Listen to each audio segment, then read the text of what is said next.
Tell us when. Okay. So we're live. Good evening, everyone. We're live, but we're going to let a few more people gather in. We're in a real life restaurant. You might pick up some background noise, but I'm going to share with you what we have in store for the evening. A hell of a lot of food, excuse my language, a lot of great wine, most importantly from Rodolfo, and yeah, some tips on tapas and various dishes from Spain. So we're just going to let a few more people arrive in, and then I'm going to give you a great full-on intro. In the meantime, I'm going to have a drink. Rodolfo, what are you drinking? I'm going to drink the same wines as you. We are going to start with the winemaker choice, Hacienda Hernan. Okay. Yeah. And the main course is something very special. Hacienda Hernan Grand Reserva, 2001, 20 years old. Fantastic. Which we included that. We'll talk about it a little more when we get to it, but we included that in the Fine Wine Club 6 months ago or a year ago. We included that in the Fine Wine Club. Beautiful wine. Well, okay, so we have a good number of people dropping in already. So I think we should kick off. Welcome everyone to the fourth installment of the September Festival. This one is focused on, it's a feast of Spanish food, northern Spain specifically. We've got Rodolfo talking to us about his beautiful wines, and he's going to tell us a bit about the background. And I have my old mucka, Derek Hardy, who co-started Naked Wines 13 years ago. It is for he and everyone of that team that started that is responsible for all of us being here tonight. So Derek, I'm forever indebted to you for this great opportunity. Yeah. And so Derek and his wife Suzanne stepped back from Naked Wines a couple of years ago and had this massive passion for Spanish food, traveled an awful lot in the region and all food actually, went to Japan and all over the world, and set up a restaurant called Don Choco, TXOCO, pronounced Don Choco, and this is in Norwich and maybe other cities to follow, but currently we're here. And so Derek, with you and Ricardo in the kitchen, we're going to look at some dishes tonight, correct? Yeah, absolutely. So yeah, welcome Ray and the team. Obviously it's a big honor to have you guys here from Naked. We're going to start with some tapas. Yeah. We're going to do some really simple tapas food and just talk about some of the things you can make at home. Yeah. And just some little tips and tricks that really make them that little bit special. Nice and easy for us, because really we nice like and easy. The wines are easy, the food should be easy, and that's what it's all about. Okay, yeah, nice one. Absolutely. So look, and I would just point out, it's a busy restaurant. So I can't pan for IP and people's protection rights, but there's a restaurant going on in the background. So Derek, you're in full service, and you come and you go as you please. And then Ricardo is back in the kitchen, and he'll come out and he'll be showing how to prepare some of the dishes, and we'll go back and forth between here and my catch up with Rodolfo on wine. So I don't know about you, but it's Tuesday 8:04 and it's been raining all day and we need a glass of wine. So Rodolfo, why don't we kick off with your winemaker's choice, and can you just tell us? So we're in Rioja, to state the obvious, remind everyone where we are, and it is what, 100% Tempranillo, or you got a bit of a blend, or tell us please. Yeah, it's a pure Tempranillo wine, aged in a short time, less than 1 year, in American. The Tempranillo for winemaker choice is coming from a small corner of the region, just in the area that I'm living in, Aro, and then the village around this village. And this is a top selection because maybe it's the area that I know better in front of the rest of the appellation. Yeah. And at the end of the winemaking process and the time aging barrel, I try every barrel before blending. Before produce the blend of wine, I try every single barrel for guarantee that this is a top selection. And when you have a barrel detected, something that is not really joy for you, pass to another one. And then this is a top selection from my point of view, and very clear, the Rioja traditional Tempranillo style. Yeah, and I was lucky to visit your winery. The barrels go on for miles and miles. How many barrels do you have in your cellar, actually? Oh, this is a huge quantity, around 40,000 barrel. 40,000. That must be one of the greatest collections in Spain, is it? This is but in the Hacienda de Hernan corner, this is a short production because it's the selection that we are doing in the winery and for all the wines we selected short quantities. For this wine total production is around 50,000 bottles. And tell us, so if we're looking and we're tasting this wine, so people, if there was a 6-pack that we did, Rodolfo, for this whole month, this whole series, and your wine was included in that. And so what can we taste? You mentioned American oak, and so does that give it a slightly different character to say French oak, or what can we detect? I think that for the Tempranillo in this corner of Rioja Alta, the American oak is the perfect oak because the spicy character, cacao, vanilla flavors match very, very well with Tempranillo. When we have another grapes, in big percentage, for example, Graciano or another typical grape from the region, maybe you must choose French oak. But from my point of view, for trying to guarantee the fruit of the wine, American oak is doing the perfect match. Yeah, it's so smooth for this. It's so generous, isn't it? You know, it's like it just gives an awful lot for a wine, and it's typical Rioja, but it's also not too sort of big. It's actually what I often call a Tuesday night wine. I actually call that a pizza wine, but we're not talking pizza tonight. We're talking tapas. So I can't go there. So speaking of tapas, shall we? Is Ricardo going to come out, or we have some on screen? Do we? We're going to turn on another screen here, which will show some of the tapas that has been prepared in the restaurants. And by the way, we're doing this live. We've never done it live before, so you have to bear with us. So it's going to come through in a moment. But in the meantime, Ricardo, it's September 14th. You must be picking grapes already, are you? Yeah, we are going to start tomorrow, but we have rains today, and then I think that we need to check in again in the fields before taking again the decision for starting picking grapes. And everything is ready. Every people is ready. People is working hard for grapes, but rains is coming, and then we need to take a few days plus. And is it a good thing if it rains at this point, or does it dilute the grapes? Is there a chance of rot, or does it help a little bit of last minute life? In the area that we are, there are no irrigation in the fields, and then this is the dry period, and then the vineyard is suffering a big stress, and then you're receiving these days water is moving very, very fast to the grapes, and the grapes increase the size, and then you need to spend a few time for put the water outside again with the transpiration of the vineyard. Yes, a bit of heat. It will take 2, 3, 4 days before starting. We're going to do a new analyzer in a couple of days for checking and take the final decisions. But by the moment, the grapes is in a perfect condition. They are not big quantity this year because the flower times were raining again, and then we have short production, but very, very good quality. Awesome, very good. And then you make a selection again for this wine, and then the other wines. So, and you've got a great team working with you there. Like selecting the quality of the grapes, whether in the vineyard or when it comes to the winery.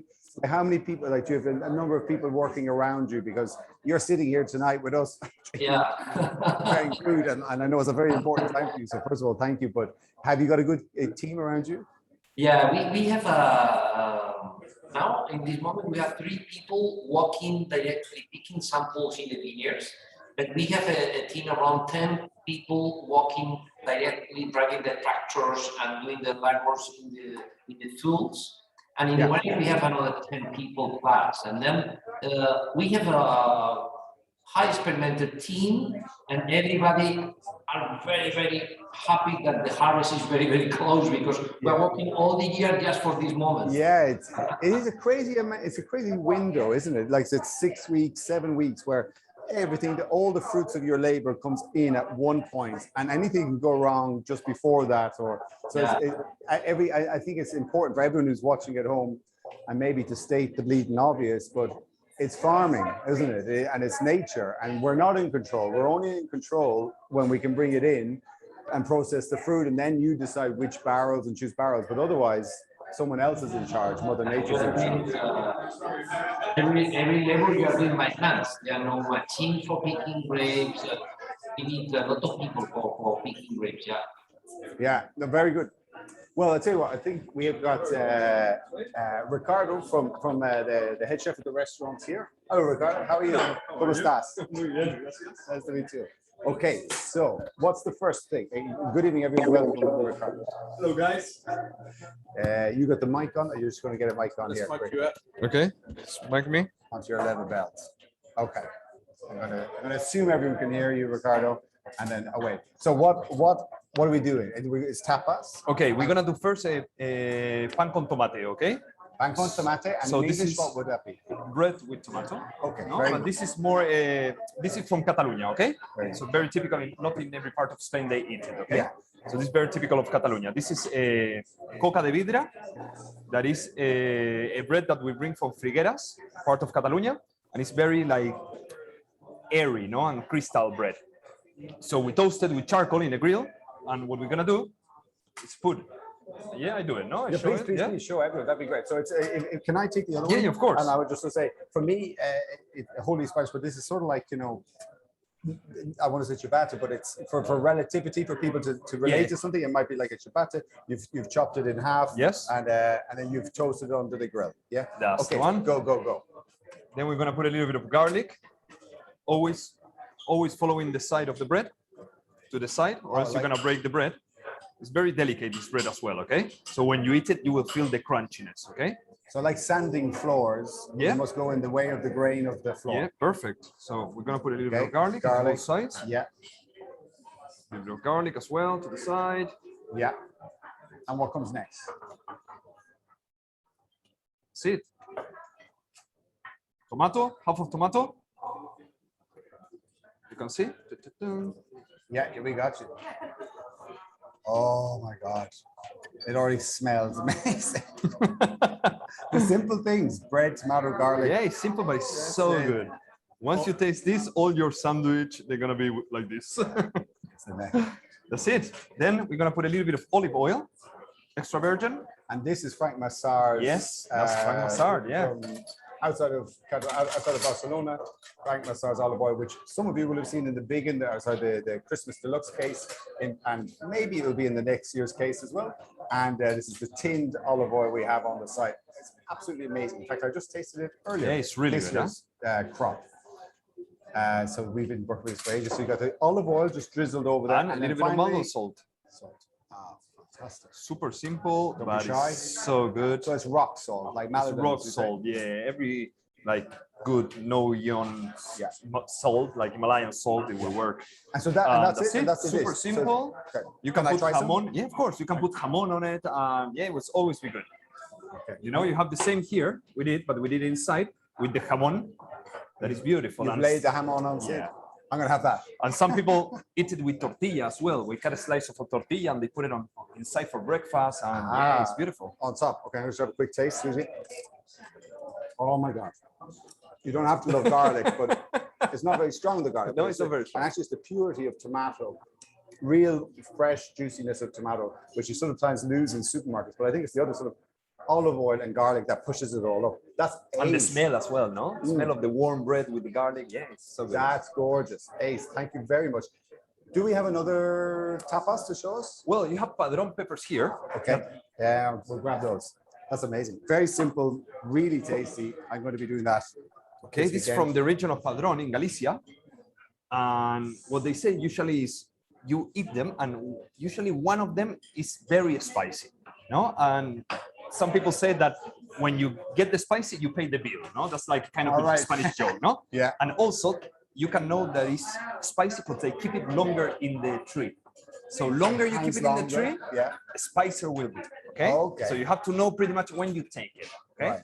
So And yeah, and enjoy it. does each grower of padron peppers? No, we Do they you all can- have a different time of picking? For it depends really on the size of the padron and everything, no? But yeah, it depends how spicy you want it, no? And So not it's, spicy. it's a kind, it's a little bit of a challenge.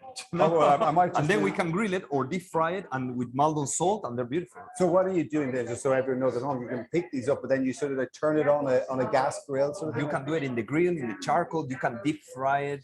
Yeah. The nice texture, you can see that they are a little bit soft and a little bit kind of brown-ish, and the skin start to be wrinkled. Yeah, And that's the perfect moment to that's take the it out. turning point. That's the Awesome. moment. I'm gonna have a bite, and this might be the end of the whole show this evening, so I won't be able to speak. Oh my God, it's beautiful. Did you say salt on there? Yeah, mild And salt. anything else? That's lovely. Thank you. Oh, Ace, thanks for coming. So I know you're busy, and you probably have to get back inside. Oh, we got the tortilla. Well, tortilla, yeah. Okay, so if anyone's the tortilla, is quite well synonymous, and we're quite familiar, perhaps in the UK and with it. So what are we doing right, and what are we doing wrong? How do we make something a thing of beauty like this? What is the key tips? Mix, deep fry the onion, separate, then deep fry the potatoes. Deep fry. Do you need a deep fryer, or do you need to like fry in lots of oil? Yeah, fry in lot of oil Okay. for separate. And then while you're making that, you have the mix of the eggs already with salt. And the eggs, are you cracking You eggs? just crack an egg, whisk you it mix up? it, whip it with a fork or Yeah. with a whisk, Yeah. and then when it's everything ready, the onion Yeah. is soft, the potato is ready, you pass it through a sieve or a colander, and then you put it in the egg, and then What you you mix pass it, through the colander? the onion and the potatoes, Gotcha. and then you Remove put that moisture. mix without the oil Yeah. on the egg. Okay, you mix it well. You leave it like 25 minutes, 20 minutes to infuse a little bit. And Where to you warm. leave it in a pot? In a pot, in a yeah, bowl? in a metal bowl, Yeah, no? yeah, Like a salad bowl. yeah. And 25 minutes. You yeah, need or to 20 leave it. minutes. Yeah. And Okay. that the warmth of the onion and the potato, it will start to cook a little bit the egg, but Yeah. not enough, just a little bit. Yeah. And then you do it in the pan, and then you leave it running. That's the whole idea. And do you flip it, or do you put it under the No, grill? you flip it. No. You flip it. Stove, Yeah. and then a plate, and put it again in the stove. Yeah, Awesome. but it's good when it's runny. It's perfect. Runny is the key thing. You want Runny it is the key. Runny is how we eat it, and with bread with tomato. That's it. Oh. Yes. A-okay. 10 out of 10. Rodolfo. Thank you. Do you need to run back Yeah, in? You got the excellent. mic there, but Everything thank you very much. Just We'll see you let me again. know. Rodolfo, does that add up for you? Is that how you prepare it back in Spain as well? Or is there any other sort of personal tips that you have? I must to say that just September is the period for harvest, of course, but it's the perfect moment in La Rioja for tomatoes. For doing the tomato that you are preparing, like that, is the perfect period of the year is just now. Beautiful tomatoes. Very good. And in my tortilla de patata omelette, I put a touch of spicy. And this is very traditional in Rioja. The brand is little and it's very popular here. It's very spicy, sharp, and it's very, very good. Let me try. You know, might also lose our winemaker with spice. Rodolfo, was that mustard you put in the tortilla there? What was the little pot? Now it's a little. This is small peppers. Oh, okay, okay. This is very small, and I cut in small pieces. Small pieces. Yeah. And it's very, very good. And the match with the tempranillo or tortilla or the pan tomaca is fantastic because always that you use tomato, you can drink tempranillo. It's an incredible match. Beautiful. Yeah. And what's the name of the streets or the general area, Rodolfo? Remember, so when you're going for tapas and everything, you and I and you, myself and Carlos and Gorka, and we had Laura and James Bagley as well. Where were we? Oh, that was Joe Parker, and we were walking in the street. In the Laurel Street. Laurel, the plant, the herbs, street. And this is an incredible place for tapas in Logroño, in the capital of the region. It's beautiful. You can try good tortilla, good pan tumaca. This is a very good place. And the wines, and you have an incredible offer of wine. With the offer of wines, and so I'm drinking out of, this is the wine glass for this evening, and it is this, no stem, you're in the posh glasses, but this is perfect. It's just the sort of, it's what you get when you go to a tapas bar, you go this, and this, and then they serve you the wine in a short glass, and it just all flows. You know, you pay €2 a week for a small glass, and it's all easy. Because it's a wine tasting, shall we have a taste of the next wine as the guys are maybe preparing I don't know what's prepared, we're preparing the next fish dish. And so how about Rodolfo? This wine blew my head off when you sent it to me before. So this wine is still on the site. Let me see. Is the picture very good? But you get the picture. I'll tell you. It's the Hacienda Don Hernan Gran Reserva 2001. And so I remember, was it about a year ago, Rodolfo, when we were talking and I said, don't you have something special in the back that we could have? And you go, I have some things. And I was like, well, can I try them all? But this wine, I mean, can you tell me, maybe I'll tell all the guests. So it's a Gran Reserva, but remember that what you shared with us in the notes you wrote in the Fine Wine Club. It was your uncle who always talked about this vineyard. And he says, you'll drink this in 20 years with your children. But maybe tell everyone how special or the background to this Gran Reserva 2001 20-year-old wine. First, I might say that 2001 is a very, very good vintage in Rioja. They are top quality wines, and people say that it's the best after 70, because the 70 was a mythic vintage, but there are no wines of 70 in the wineries themselves. And 2001, when I was in the harvest 20 years ago, this is a very, very special vineyard. This is only 2.5 hectares. That this is now is 60 years old. And when we were picking this grapes, the vineyard was 40 years old. And I was picking the grapes with my uncle, my father's brother, and he said, okay, smell these grapes, try these berries, and enjoy this freshness and this spicy character, because if you are putting in a good fermentation container, tank, and age around 4 years, later you can drink with your son 20 years later or 40 years later. And I love this vineyard because it's producing every year top quality grapes, but 2001 was very, very special. And this is not only Tempranillo. We have a percentage of Garnacha blended directly in the fields in the vineyard, and some vines of Moristel, Maturana, and other strange grapes that they are not growing now in Rioja. But the blend is producing directly in the fields and nothing else. Fermented during 1 month in a tank, Malati processed in a wooden tank too, and 18 barrel. I was thinking how much time wine is spent in barrels, and I don't remember exactly, around 4 years, 5 years maybe. Yes, I remember you saying, I said, how long a barrel? You said 4 or 5 years. I was like, I like your lack of precision. It's pretty honest. There are no computers. 20 years ago, there are no computers for checking everything. Yeah, exactly. The dog ate my homework. You lost the paperwork. That's okay. Yeah, but the wine is really special. And actually for us to, I don't know, to be able to access something. And also it's quite, I found it endearing, that relationship with your uncle and what he's telling you. And now for us to have it here and then tasting it, it tastes so young. So in fact, if anyone's watching and they like aged Gran Reserva, Rioja Gran Reserva aged, we might even disappoint with this wine because it's not aged. It's 20 years old and it doesn't show that sort of dried, sort of woody, lightly woody and pale color. Actually, it's got just tons of power, well, not power, but just elegance and generosity. I think that the correct expression is elegant, because the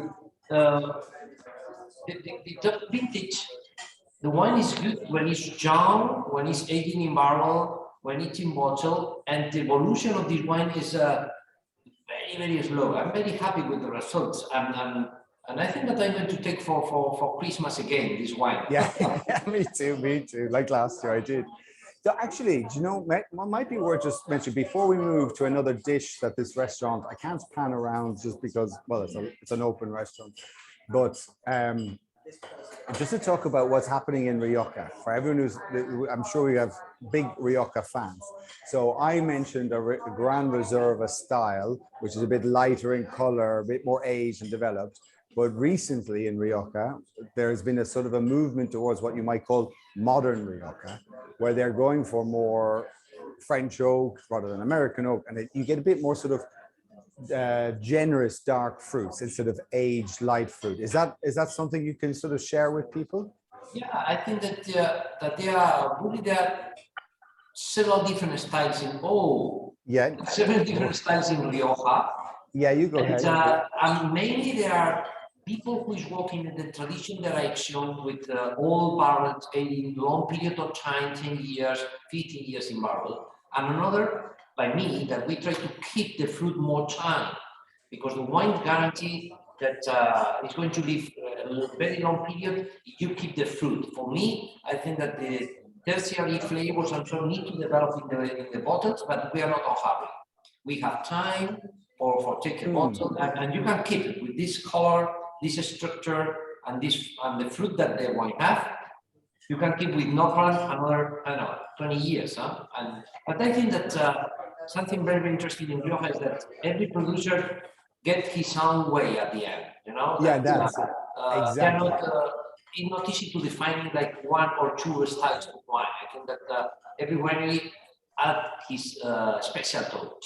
And that's important because it's a big region with a long history and you have to have artistic license in there. So you have to add a personal character to the terroir. Terroir includes human stuff. No, I think it's a good interpretation. Bon, we have back, Ricardo. Thank you very much because I know you're very busy in this busy restaurant. So what have you got and can you show everyone viewing at home? This is extraordinary. We have, we have a lemon salt, okay? Whole lemon salt. Wow. It's clean and trim a little bit. And what we do here is we do it in the grill, okay? So I'm gonna do it just how we prep it. And then we're gonna do it in the grill, of course. We have olive oil. So like window cleaner, but we it's spray not it. olive oil. I don't think I'm gonna do it, or else I'm gonna put it olive oil everywhere. So we're gonna spray it. Yeah, on the fish. Over the fish. Yeah. Then we're gonna put some chocolate wine as well. We have some chocolate. Wine goes on the fish, yeah. And then go ahead. Yeah, and then we're gonna put a lemon that we grilled already to give some flavor, and we're gonna put it on top of the fish. Okay. Grilling the lemon in advance for its flavor. For the flavor, like to make a little bit more of flavor. And then we're gonna put Maldon salt as well. Okay. Once we have everything on the fish, we're gonna put it in this cage. Yeah. And then we're gonna cook it in the grill. Okay. Super. Inside the grill. Very simple. On the grill. On top of the grill. Very simple, and it's incredible. And all the juices, they're gonna come in a tray, and then we're gonna do kind of a pil that is an emulsion. I will show you when we have it. I will bring it and we will do the emulsion together. Nice. And that's going on top of the fish, and it's unbelievable. Very good. One last show of the before and after. That's amazing looking. Turbo. It's a lemon salt. Lemon salt. Yeah. Lenguado in Spanish, okay? Lenguado, very good. Okay. So yeah. I'll give you that, and then you need to go back in. I'll bring it to you when it's ready. Super. Thank you. How long will that take? I would say 7 minutes, something like that. We'll be quite ready. 7 minutes we can do. Yeah, very good. That's fine. Thank you very much. Okay. Appreciate it. Bon. I've got a wine I wanted to say. So actually, I know the chat room is already going bazonkers in there, and everyone, it's great to see all the comments popping up and everything and letting everyone know where you are in the UK and what you're drinking. And I'm sure it is the Rodolfo fan club, because you've been with us since, I think, the beginning, Rodolfo, since Naked started. So it's 12, 13 years you've been with us. And actually ratings a go-go and everything. But anyone who's new to Naked will have received one of your wines at some point. And then they continue to come back for more and more and more. But we were just wrapping up, as you were saying, on the different styles that people have in Rio. And you, obviously, we went out drinking together with Carlos Rodriguez and Gorka. And so your style versus Carlos's, when we go on tour, sometimes you taste together, tasting tour.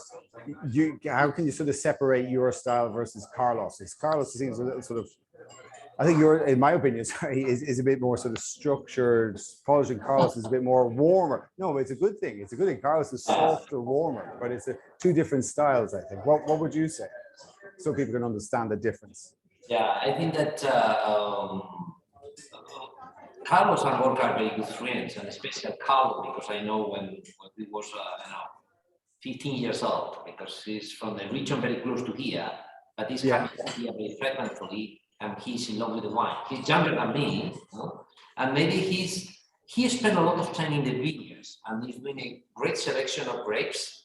And from my point of view, add to that, you need to do a good contribution if you are very rigorous in the winery, working hard, cleaning everything, and taking care of every detail. And I think that my style of wine is very consistent in terms of every year produce a nice quality wines. Of course, at the end there are differences, but I love that the passion that Carlos is doing in his wine is producing in his wine, because when you take a Carlos glasses, you feel in this passion. And he's doing a very good job in another region, not only in Rioja. Great person. He's up in Riviera. He's in Riviera Sacramento. Yeah. A very small region, very difficult to produce, to farm that area. It's all rocks and vines growing on the side of a mountain. Yeah, the weather is incredible. Every 5 years you lose one. Frost during the spring, or inclusive frost during the harvest. 4 years ago we had frost 15th of September, 1 month before picking grapes. Incredible. Oh my God. The leaves change completely to black color, and you lose all the grapes. This is difficult research, but very interesting in terms of wine character. Yeah, extreme viticulture, I think is what you call that. So Riviera Sacra is, so from Rioja, you just go out towards, I mean, you're basically on the Camino de Santiago de Compostela, in a sense, aren't you? You're going along the path to go to the most westerly point of Spain and Europe.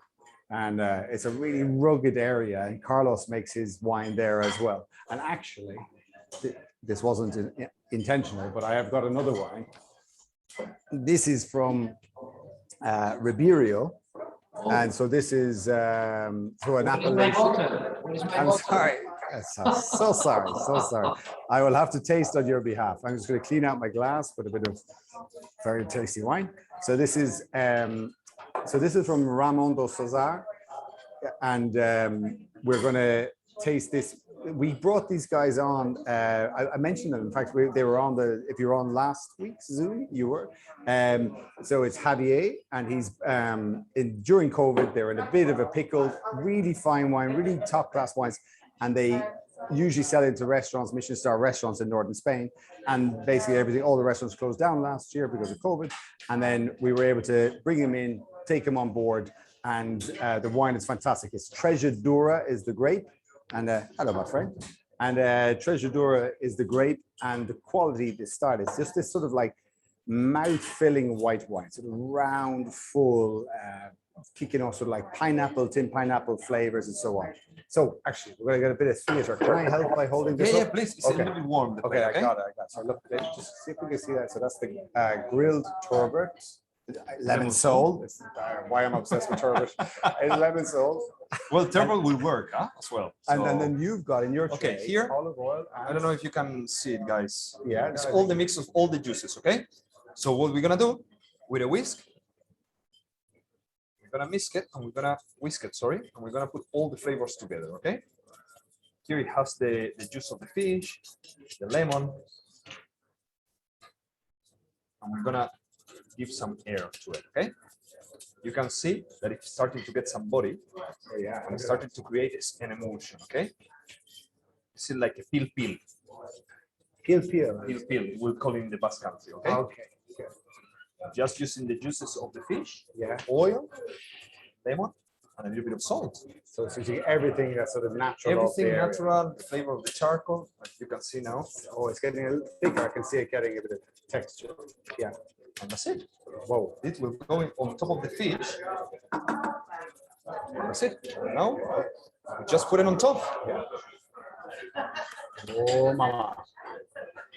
Oh, look at that. That's it. That's ace. Simple, and it tastes incredible. My hands are burning, but so is my stomach because that's so appetizing. Yeah, no, that's absolutely gorgeous. Look at that's absolutely brilliant. Thank you. Well, okay. I've been invited to taste it. I will. Like, is there an official way to taste this, or just stick enjoy the fork? it. Eat it and enjoy it. Amazing. Oh, it's amazing. The texture of the fish is just so silky soft, but then you have this nice saline, so the lemon zest going through it. and the salty saline. And the gelatin from the fish, the olive oil. It helps as everything. Ricardo said, all that charcoal all makes it the most amazing. The charcoal, I forgot. That Actually, that's what you You get. then pour it back over and it all just comes back together. That's delicious. The origins of this is from, there's a restaurant in Qatar. So we're going to pick you up on that. Ricardo, thank you very much for all the food that you've brought to the table. We're just going to send Ricardo back into the kitchen. We're going to bring Derek on, who basically has the passion from it from the beginning. No less than Ricardo. So we're going to bring in Derek, whose basic passion is that brought us here this evening. Tell us, go on. Gracias, Ricardo. So the origins of this dish, there's a really famous restaurant in Guetaria, just up the road from San Sebastian. San Sebastian, which is sort of the bottom of Spain, the bottom of France. You turn left, you go across the north. Exactly. So The top of the Basque country, absolute gastronomic capital of the Basque country. And there's a very famous restaurant called El Cano. And you mentioned turbot. They cook turbot. This guy knows everything about turbot. That's where it was. And he cooks it to absolute perfection. And they showed us this technique of making that sauce from the olive oil and the juices and the chacoli. Wow. So we just wanted to Chacoli is the local wine there, isn't it? Yeah, It's sort of pork and pie. that's right. The big old, you go to the tapas bars, the pincho bars, Yeah. and the chacoli just comes alive. It's effervescent. It's quite acidic, and it just brings the mouth alive, ready to get stuck into the pinchos. Awesome. So then this is. So then is this one of the inspirations that you did for opening this restaurant? Because you have everything on the menu. When you come in here, it's difficult to leave. Without trying everything. So go on. What else do you have that sort of inspires? So the grilled fish. We have a big charcoal grill. We call it Fat Elvis, and because once you get it in the kitchen, it ain't leaving. And so we grill fish on it, but we also grill Galician steak. So we have Rubia Galega, which is Galician blonde steak. It's quite aged steak, so it's aged at least 7, 8, 9, 10 years, sometimes up to 15 years. It's really green in the north of Spain. It's the same weather as here. It rains a lot, so all these cows are grass fed. They just eat for years and years, way beyond where we would normally age them in the UK. So it's the most freest of ranges. It's the greenest of grass anywhere. Wow. And is that the secret to their quality? The flavor? Yeah. The fat is bright yellow. It tastes like butter. The marbling is incredible, and it's just the most. It's not the most tender, but it's the most flavorsome steak you will ever try. Can we try? Can we try one? We may just try one. Okay, good. Nice. I'm winning tonight. The wines and the food and the fish. That is absolutely amazing. This dish. It's lemon sauce, not turbot. And it's so good. It's so tasty. Thank you for that, my brother. Welcome. That's good. But Rodolfo, you have another fish dish. Can we talk about what you have as well? So it's cod a la Bisciana. A la Vizcaína. A Vizcaína. My very best. Okay, Yeah. no bad. I have the ingredients here with me. Yeah, tell us, please. What goes into that? Garlic. Garlic. In small pieces and cut and fried. Onions, again, cut pieces. First garlic, second that. Later, I use red peppers, piquillo peppers from Navarra region. Very good. Are they spicy or they're just red? Spicy, but no hot, Okay. not spicy. And tomato, and it's very simple. And I have here the cod fish. You put in the grill, Yeah. And later, when you have your sausage finished, you put a few in the top like that. Oh, would you look at this? This is Blue Peter. This is fantastic. You put it into like a tagine like this. Is that right? Into a dish like this, yeah? Yeah. And it's. But where do you cook it? Excuse me if I missed that, Rodolfo. Where do you put it all together? You cook it in a dish like this in an oven? Yeah, it is directly in that. This is a clay spoon or pan, clay pan. I have the colors here. With some names. And this is for the codfish. This sausage is great. Oh gosh! And the match again with the Tempranillo wines is perfect because everything that you use tomato, the match with the Tempranillo is going to be great. You know, Rodolfo, that is honestly, I think it's the most, it's the best gem of information to take away, or the most simplest, the most memorable piece of information to take away. Because also, when you look at Italy, they say you have got bolognese, and you got a lot of tomato-based dishes in Italy, and then you think, oh, it's because it goes well with Sangiovese or the other dishes. But equally, I think it's actually, if we take a step back, it's about modesty, humility, and it's basically how life was. It was, you grew tomatoes, you grew your vegetables, you grew your grapes, and made bread, and you ate. All that mattered. And so actually, now that you're sort of putting these together, tempranillo with pan con tomato, just tomatoes in general, it's the honesty. That's a nice, you don't need to go to fine dine restaurant to appreciate the virtues of the total quality of a grape or a wine. Yeah. Outside it. So actually, have we got the same? Look at this. This is an amazing restaurant. Oh, wow. So I think, Rodolfo, we've got the same as you, because you passed on the restaurant, the recipe to Ricardo. Are you mic'd up, Ricardo? Because it'd be good to get a word from you. And thank you very much for all this beautiful food you're giving me. Yay. So this is a good serving of. This is magnifique. Good. It's really nice. It looks amazing. And then let me smell. Oh, right. So I got the tomato, and what else is in there? So something like this is, they told me somebody's doing it, no? Bacalao, cut a la vizcaína. Yeah. Okay. And it's a base of onion with garlic, roast red pepper. I put the meat of a pimiento choricero, that is a type of pepper. Yeah. The meat of that, and a little bit of bread. Okay. And that we cook it. Then we kind of pan fry the cod with a little bit of flour, and then we cook it we put some shrimp stock. That's, I think, what I can tomato smell. sauce. Yeah. And So then chop with the cod, and it's incredible. fantastic. So I think, Rodolfo, inspired by your dish, and then they've taken it up sort of like into like restaurant-esque, and but both works. And I think it was the shrimp stock that I could sort of get that lifted. It's a little extra fishy, but delicious. Okay, excuse me while I eat this live. It's hot? Yeah. Okay, I better not. Let's let it cool down for a second. Cool. So how's it going in the back? Yeah, we're good. A busy evening? We're always busy, Yeah. but we do it. Yeah, so Good, man. we are good. Have you got any nice grass-fed steaks that we could eat? Yeah, we have one waiting for you guys. Awesome. And it's a very good one, which is one of the best ones. So yeah, you will like it. This is absolutely fantastic. Rodolfo, thank you very much, Ricardo. That's ace. I really appreciate it. Anything you need, just let me know. Grass-fed steak. No, that's amazing. Ricardo, parece magnífico, muy bueno. He says, muy bueno. Yeah, because Ricardo doesn't have the sound going in. Nice one. That's good. Thank you, He guys. says, muchas gracias. I think one of the things you notice about all of these recipes, and I think Rodolfo's picked a classic one here, is the humility of them all. Yeah. They're not fancy. That one of the things I love about the food of that region is the humility and the simplicity. It's all about the ingredients, really simply cooked. Yeah. And they just taste amazing. And so I agree. That's what, and then here it's a little bit sort of the added character stuff. So Rodolfo, you often, and the reason why we were keen to have you on this call, you're very generous at sharing recipes that you've, I guess, grown up with, but you're always posting on your wall. So if anyone is not following Rodolfo, what are you doing with your spare time? Follow Rodolfo. But also, have a look back at some of the recipes that Rodolfo has shared.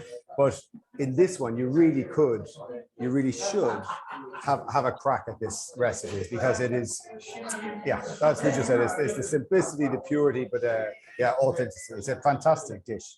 Nice one. Thank you for sharing this one with us. All the tapas that we sharing are very simple and easy to do. This cut fish you need, I don't know, 10 minutes, 15 minutes, and you finish with the dishes. This is fantastic.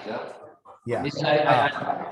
I'm always busy, and the families nowadays need have very few time for cooking, and I think that the simplicity with good ingredients can to be great. No, perfect. Yeah. Well, I'd say, why don't we take some of the questions that are there? Yeah, you did. Nice one. Thanks, sorry. So we've got some questions in the Q&A, and so in a moment we might get a view of an amazing Galician steak, so we can get to taste that. But so thanks for everyone who's been putting questions into the questions and answers, the Q&A section down below. There's still time if you want to add in some things. So Rodolfo, if you're ready, we might just go through some of those. Okay, cool. Yeah. So let me scroll to the top. I can only see 2 so far. So we'll kick off with those and then everyone else. Okay, so what is the difference between Crianza, Reserva, and which one do you prefer? Gracias. That's from Melanie. Thanks, Melanie. Yeah, I think that traditionally the Crianza Reserva and Gran Reserva means time in oak, but really the qualities are completely different because the Crianza is a wine that is going to live, I don't know, 10 years, 15 years. Reserva is going to live 20 years. But the lab say Crianza means minimum 12 months in oak, and wines commercializes in the 3rd years. Okay. Reserva means 3 years aging.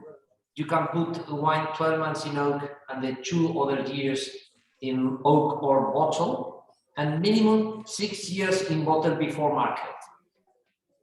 So in general, in essence, it's about time in barrel, time in bottle, and it's sort of its evolution. So Crianza is younger, maybe more generous in fruit. Reserva, really good quality, but it has that sort of little bit evolved character, which is smooth and mellow, would you say? Yeah, and the Gran Reserva that wineries produce not every year, only the vintage that the wines guarantee that is going to live a long period of time. And then this is top selection, and I think that this is maybe the typical or the traditional wine who is doing good sharing and good results for the Rioja region, because here we have good acidity wines, and the wines can to live long time in barrel. Wine for Gran Reserva, 18 barrels, minimum 2 years, and 3 years in bottle before market.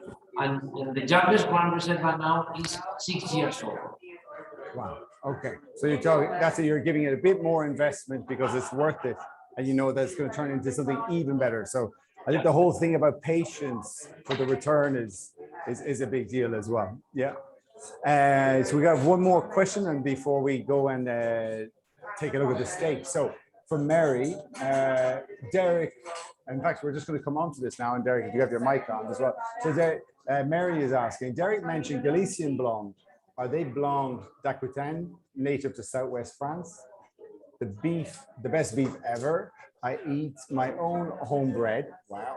They are in the UK. If you can find it and eat it, if you can find it, you should eat it. So is the blonde you mentioned, is that related to? It's related to the colour, but obviously the Basque region spans both France and Spain. Yeah. So there's probably quite a crossover there. Crossover there as well, yeah. Very good. So if you can find it in the UK, send the details. Yeah, we have a buyer. Do we have anything to show there? Okay, great. One last dish. So this is the Galician steak we were talking about earlier. Holy moly, yes. Winning on a Tuesday night, what can I say? So Derek, just to show that's everyone. Tell us what has been done, perhaps. So, is Ricardo going to come out, or no? You talk to us. Busy, yeah. busy. So what we've got here is a small ribs, chuleson, as it's called in the Basque country. It's pretty big to me. Really, probably this was about 600 grams. Really simply cooked, lots of salt. But what happens is when you put loads of salt on the meat only takes as much as it needs, and then it drops off on the grill. So it's perfectly seasoned as it cooks. So would you advise then, if someone's doing in a more modest setting, adding the salt, is there you don't have to be shy about the amount of salt you add because it'll drop off after? It's not fine grain salt. So again, Maladin rock salt. Yeah. So it only absorbs, it's osmosis. So salt goes in, moisture comes out, the steak tastes better. Okay, and so you can add it, it'll take what it wants, and whatever's left on top hasn't been used. Yeah, exactly. I did not know that. Yeah, there you go. I'm going to keep that question. That's one.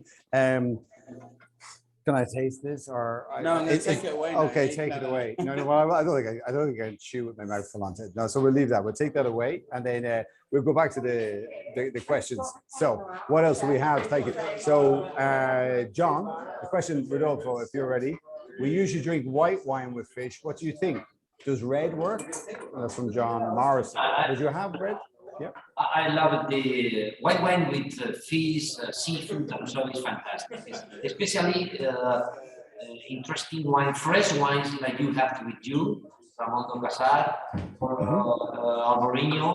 This is perfect with fish. But I can try red wines too with I don't know seafood, for example, a light young wine, red can do match very well. And for example, a rosé wine is matched perfectly with the lemon sausage that you prepared previously to the meat. It looks very nice, and you can match with that with no problem.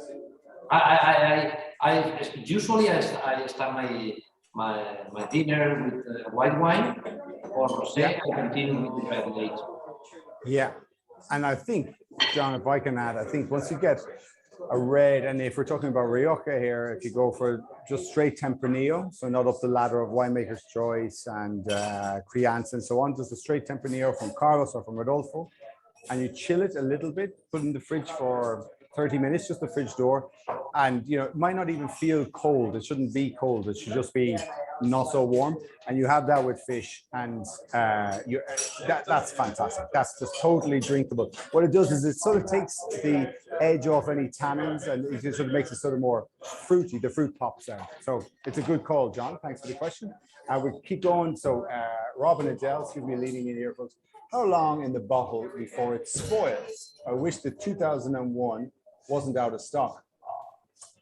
Sorry, it's out of stock. I had a quick check online. I had a quick check on my computer before we went live. I should have checked with the team. I thought it was live.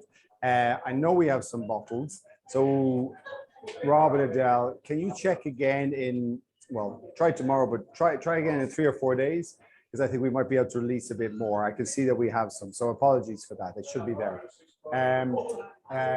Bottles that you have are the last, because here in my cellar we have only around, I don't know, 50 bottles of this wine. That's all. Yeah, it's a gift, that wine. It really is. And well, I just checked before we went live. We should have some. So hopefully we'll be able to release a few more in the next coming days. From Yasmin, can Tempranillo be for all wine varieties? So can Tempranillo be for all wine varieties? Well, I'll start off this answer, and then Rodolfo, maybe you can add. So, the wine variety, a grape variety, is Cabernet Sauvignon or Sauvignon Blanc or Chardonnay, and Tempranillo is one of those. It is its own wine variety. It's a grape, and then as it goes on to the label, what you're seeing on the label, it might say Tempranillo, or it might say Crianza, or it might say Reserva, but in all three bottles, the grape is Tempranillo. So Tempranillo, when you see it on the label, it just means this is Tempranillo, 100%, no oak, no added time. It's just you taste what you get. And when you see something different from Tempranillo in Rioja, what you're seeing is you're seeing that it's been aged in oak for, as Rodolfo explained, the amount of time, Crianza, Reserva, Gran Reserva. So Tempranillo is a grape variety from Rioja, mostly 100% from Rioja.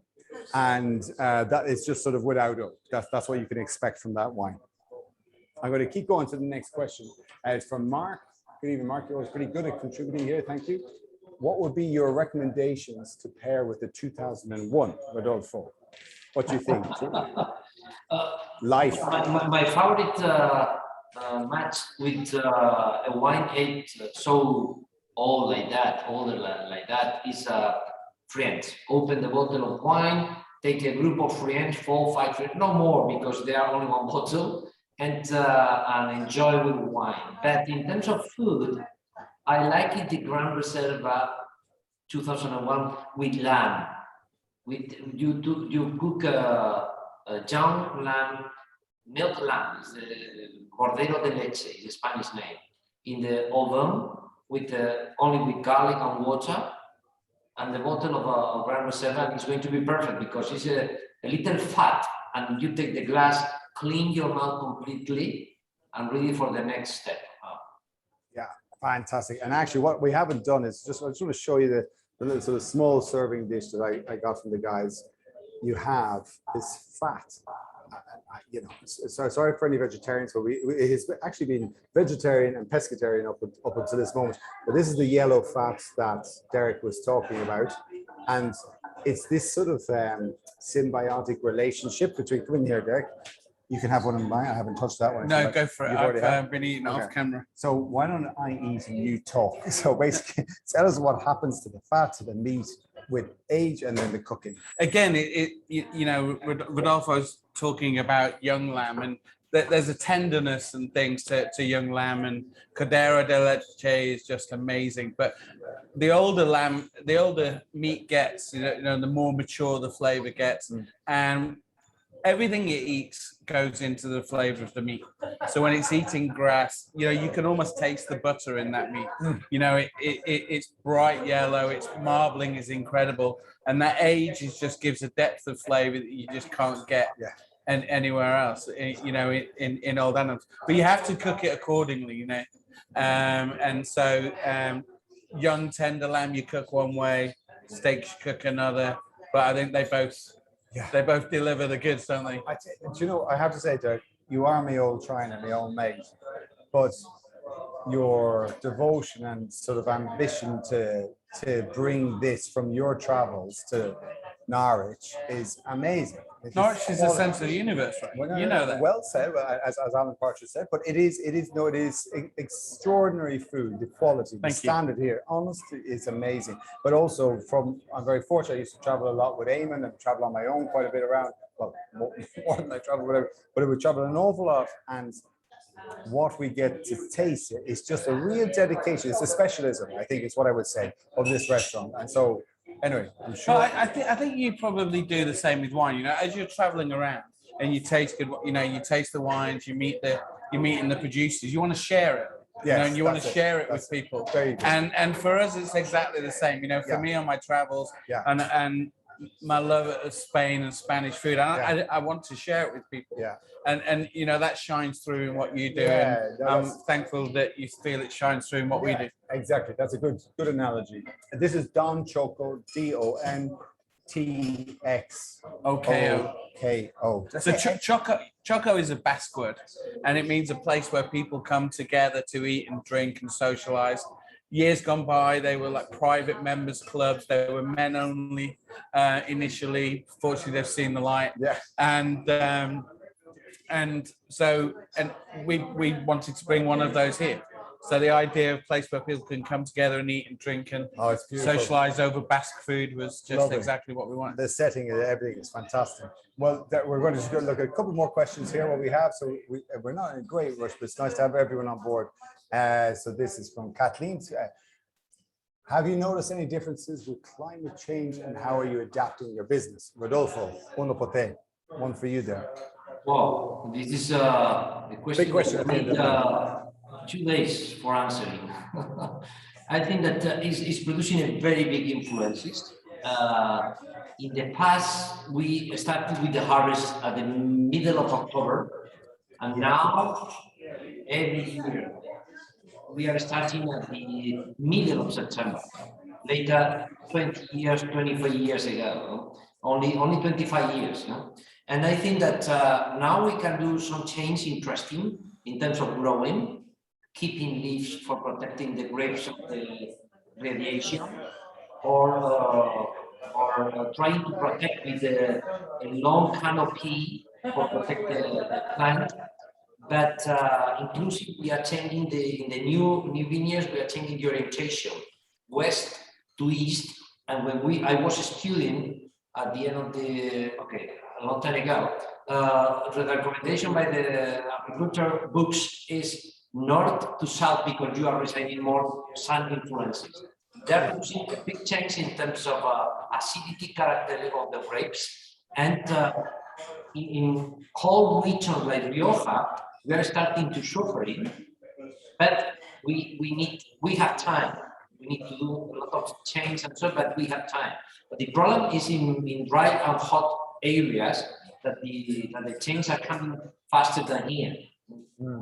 Because you have a bit of Atlantic influence as well, but it is, I think the most important thing is that the key takeaway is you used to pick 1 month later, but now it's a rapid accumulation of ripeness, sugars, and you need to respond to that, even in terms of workforce and logistics, getting all the grapes in all at the same time, all of them ripening quite quickly. So from what I've seen as well, Kathleen has asked the question around the world.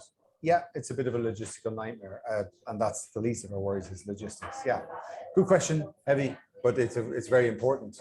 And well, let's finish with Estelle. Does Spain produce any rosé wines in the Basque country? And that's from Estelle and from me. Thanks, guys. What do you think, Rodolfo? Yeah, they are producing interesting because in the past the red grapes are now arriving to the ripeness in the Basque area, and now with the weather change, climate change, they are very interesting area for producing red grapes that you need for the rosés. And I think that I have not the big experience with this type of wines, but I listen that the results are very good using on the Ravisuri, for example, that is a traditional red grape for the chocolate that in the past is producing like a white from red. And now they're using because the ripeness is good, they're using for rosés. Very good. Awesome. Wow. We've come across that too. You have? Yeah, and seeing rosé chocolate that you just didn't used to see years ago back. Yeah. Well, it's the demand, I think, it's there, rosé, and we're still having a beautiful long Indian summer here. The wettest day I've ever seen in my life. And it'll all be sunny again on the weekend, I'm sure. Hey, but listen, thank you, Rodolfo. Thank you very, very much for the maestro sharing his time in Rioja with the oak treatment and your dish, your recipe is fantastic. If you haven't shared it already, will you please share it maybe on your wall tomorrow if people can follow you? It's a beautiful, delicious dish. Ace and Derek, thank you very much. We really appreciate you opening your restaurant to us in Arch. And, absolute pleasure. And Ricardo, I'll give a big sort of fist bump to as well. The food's amazing. And yes, it's been wonderful. I hope everyone has enjoyed it at home. Today's Tuesday. Thursday, we'll be with Stefano de Blasi and Sebastian from Italy, Tuscany, and Sebastian San Martin in Argentina. And we'll be talking about sustainability. So whether it's organics and biodynamics in the vineyard, or what we can do in terms of reducing our impact on the environment. Actually, it'll be a riot. So make sure you tune in. That's Thursday at 8 p.m. Cool. Thanks everyone for watching. Have a great evening. And remember those simple recipes, pan con tomate, the tortilla, it's all been awesome. Cool. Have a great evening. Thanks, Rodolfo. Really good to see you, buddy. Thanks a lot. Cheers. Bye-bye. Adios. Adios.